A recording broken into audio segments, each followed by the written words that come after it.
And of course, we are going to have a very respectful audience listening to it. We've invited all members of the presidential candidates, including third parties, including the Republicans and Democrats. We've invited them all. We're getting some good response to the third parties. The independent parties, they are all going to be there. Libertarian candidate will be there. You're listening to Kerry Lutz's Financial Survival Network, where you get valuable information you just can't find anywhere else. To thrive in today's trying times, you need the Financial Survival Network, now more than ever. Go to financialsurvivalnetwork.com and get your free newsletter and gift. Financial Survival Network, now more than ever. Welcome. You are listening to and watching the Financial Survival Network. I'm your host, Kerry Lutz. Well, it's hard to believe that in a little bit more than a month, FreedomFest is coming up in Vegas. If you haven't made your plans yet, you really should. July 10th to the 13th at Caesars Forum. And you can go to freedomfest.com and buy tickets. If you send me an email, kl@kerrylutz.com, and enough of you contact me, I'll do a little meetup there after the day's festivities. In the meantime, Mark Skousen is here. Mark, how many Freedom Fests is this one going to make? Well, that's a good question. We actually became a for-profit event in 2007. So we're up for a good, 17, 18 years. That in itself is remarkable. We've been through pandemics, we've been through financial panics, and people keep coming. And in my opinion, now it looks like to the libertarian cause, we're getting a whole new group of people. A lot of people who kind of bought into the left-right, Republican, Democrat paradigm are kind of rejecting it now. And I think this is going to be a really big growth season the next few years for Freedom Fest and for libertarianism in general.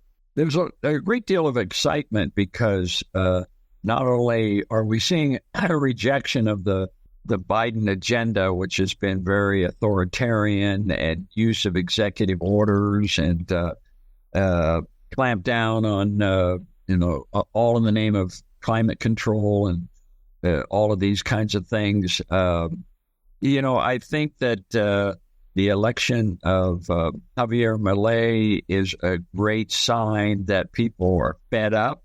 Certainly the Argentine people were fed up. And in fact, there's an interesting book out called Superabundance. It's written by Marion Tupy and Gail Pooley. The book was published by Cato Institute, and it's going to win the Leonard E. Read This Book Award. Oh, wow. At Freedom Fest. And they point out that virtually almost every major country has seen improvements over the last 100 years in terms of time prices. That is, the amount of what you're being paid and how much goods and services cost based on your wages. Everybody has improved in the last 100 years. And the big exception is Argentina. And so that's why people are fed up. They said, we've got to try a different method, a different road to prosperity because socialism and central planning is not working. And we need a different, and that's why Miele was popularly elected, especially by the young people. One thing that's really great about Miele is that he was elected democratically, not through a coup. Democratically, he won the majority of the vote, and he's making serious erosions into the size and power of government. And he was when we did a poll by our attendees, we said, who would you like to hear? Miele was the number one choice, ahead of Elon Musk and ahead of Donald Trump. Wow. And that's who we have as our keynote speaker at Freedom Fest. And he himself said, I want to speak at Freedom Fest. He knew all about us. He knew that we're the world's largest libertarian conference, and we're a quality conference. We're not lewd and rude, and we put on a very civil type of discussion, and people need to realize that libertarians can be, they're not running around making crazy things and insulting their guests and so forth. We're here to make a big difference in quality education and networking. Hey, and, having been to, I think, 10 of them, or maybe 9, I missed a couple due to the pandemic, family obligations, but I can say it's the class conference of the space. And, everybody is treated with respect. Everybody is really just, I don't want to say it's a love fest, but it's really just a place where you get together, you hear what people have to say, and it's not just, one particular strain or whatever. We're talking before the call, you always say that libertarianism, it's like herding cats, but watching the libertarian conference there for the party conference for the presidential nomination, I think it's like trying to herd rats. I thought that was a pretty good line. Of course, rats are pretty sinister. I don't know if cats are kind of innocent, but rats are rather sinister, and but they are sending the wrong message out there, in my opinion. And so we wanted, our Freedom Fest conference is the reason it's a first class event is we take an entire year to organize it.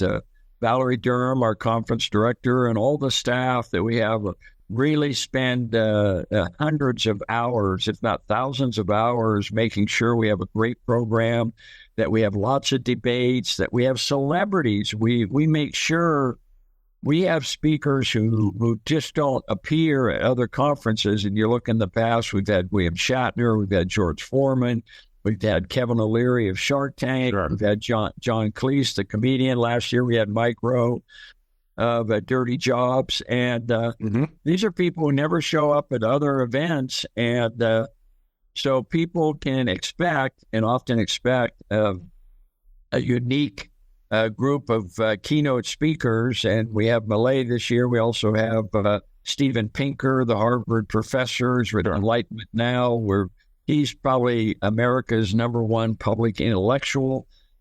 We have from the UK, Matt Ridley for the first time coming. And we have a couple of actors. We have Ice-T, who's been on Law and Order more than any other actor. He's a really interesting guy. And then we have Rob Snyder, the actor, comedian, director, who's coming as well. So, I mean, it really is fun. And with our financial conference and our Anthem Film Festival, I mean, we just have so much going on. It's so exciting. We're expecting several thousand people gathering in Las Vegas July 10th through the 13th. And we have this new facility called the Caesars Forum Convention Center, which is actually right across the street from Caesar's Palace. And we're just really excited about the entire event. Oh, I'm excited to be there for sure. I can't wait to see Javier Miele. I mean, and hey, we might see some surprises there, huh? Well, I look at what he did at Davos and the World Economic Forum, as well as the Milken Conference and CPAC and so forth. He has given these speeches before, but he came in and just gave a speech and then left. And that's not what's happening at Freedom Fest. He's going to be there. We're going to take Q&A. Yeah. It's just going to be very exciting. Electricity is going to be really something at this year's Freedom Fest. Yeah, well, I have friends coming from all over the place, from Canada, from, countries in Europe. I mean, they're really coming from all over this time to see him and, to join in the festivities here. Yeah, and, we have as our theme, Brave New World, taken from Aldous Huxley's book, Brave New World. We're encouraging people to read that because it really is symbolic. I mean, what's going on in the world culturally and the drug use and the transgender movement. There's just so many things that are happening that are really a brave new world, and some to a large extent, it's very scary. So, but we're solution oriented. We're not the type at Freedom Fest to just wring our hands and stuff. We're very solution oriented. We try to avoid the left, right, divisive labeling and so on, and just look for best solutions. What are the best solutions to our problems? And that's what we want to focus on rather than who's right. We want to talk about what is right. Yeah. No, hey, for me, it's really sad the past 2 years that I haven't been able to make it, and reservations are set. Again, if any of you are going to be out there, please send me an email, kl@kerrylutz.com. So I'll see if we got enough people. I'll do a little meetup there at the bar, the hotel, or someplace nearby. And all right, so best way to sign up is to go to the site, right? That's correct. Go to freedomfest.com, and you can also email if you have any questions at Haley at freedomfest.com. That's Hayley, Haley at freedomfest.com. She will answer any of your questions if you have them. But go to the site, freedomfest.com. In fact, this next week, we're going to be posting our full schedule of speakers and topics. And when that happens, you get a huge response. I should also mention that my wife, Joanne, on the Anthem Film Festival has just posted all of her lineup of, I think there's like 20 different films that she has, shorts, narratives, and so forth. And so that's the anthemfilmfestival.com. That gives you all of the list of, and she gets a huge response. It's really exciting to see all the people that want to see these various libertarian films. And so, it's really going to be quite a festive event. You know, when you walk into the exhibit hall, we have a big exhibit hall with over 150 different exhibitors, financial people, think tanks, freedom organizations. We have a big Freedom Fest book store. C-SPAN will be there interviewing people. We're going to have major media coverage because the other thing we're having is a presidential debate. This is a true presidential debate, not this phony one that CNN is doing with just two people and no audience, no public audience there. And of course, we are going to have a very respectful audience listening to it. We've invited all members of the presidential candidates, including third parties, including the Republicans and Democrats. We've invited them all. We're getting some good response to the third parties, the independent parties. They are all going to be there. Libertarian candidate will be there. So that's going to be a big event on 7/11. That's July. That's on Thursdays, July 11th. In the evening, that'll be the event there. But we have, by the way, for the first time, the governor of Nevada, Joe Lombardo, is going to come and welcome us. And that's a first because in the past, we've had some Democrats and stuff who just basically wanted to shut us down rather than read us. And they did shut us down. Although I will say that during the pandemic, we did have a couple of events. They were smaller events, but we did do them. We were not going to let them completely destroy our freedom of assembly in the so-called libertarian city of Las Vegas. Mm-hmm. Hey, it's Las Vegas is just such an appropriate place for this whole thing because. I mean, putting aside the politics, it's basically libertarianism run amok in Las Vegas. Anything you want to do, as long as you're not hurting somebody else, basically you can do there, right? Well, but what we really like about Las Vegas is that, yes, there's the old Las Vegas that's still there, the gambling, the strip shows, and all of this kind of stuff. But there's first-class entertainment, first-class hotels, first-class they have museums, they have stores to buy things. They have all kinds of events going on there that we think are that have upgraded the old Las Vegas to the new Las Vegas. And frankly, with the Sphere and the sports teams that are coming in and stuff. Las Vegas is moving into a new era, and it really is something to behold. I'm really impressed with everything that's going on there, except maybe the transportation system that could improve. But even that, you got Musk with the Las Vegas Loop, who privately is going to build a transit system for Las Vegas, right? Underground. Already there's 5 or 6 tunnels. Some of them have been completed, not yet ready to open. But within 10 years, they'll have a completely new transit system running subterranean. We don't know if it's going to work yet. Right now, they have manned cars, and they only hold 5 or 6 people. But vans are coming, and they're going to be self-driving at some point, conceivably. So really, Vegas is kind of ahead of the curve for all of this, what's going on. Yeah, and Las Vegas is also great because, I mean, we now have our Freedom Fest in other cities. We've been in South Dakota. We were in Memphis last year, and we'll be in another city next year.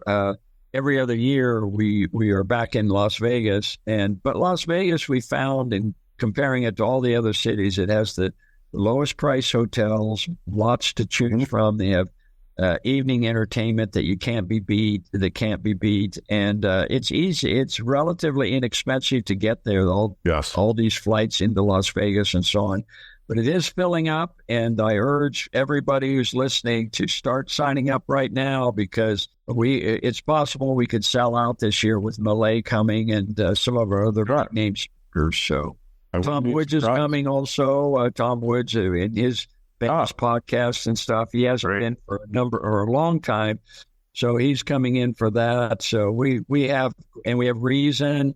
We have people from Cato, the Students for Liberty. We have all the freedom organizations coming in. What's really great about the exhibit hall is you walk. The buzz is incredible, and you walk in there. It's a one-stop shopping for liberty, is what I call it, because every organizations are there. They're telling you what they're doing.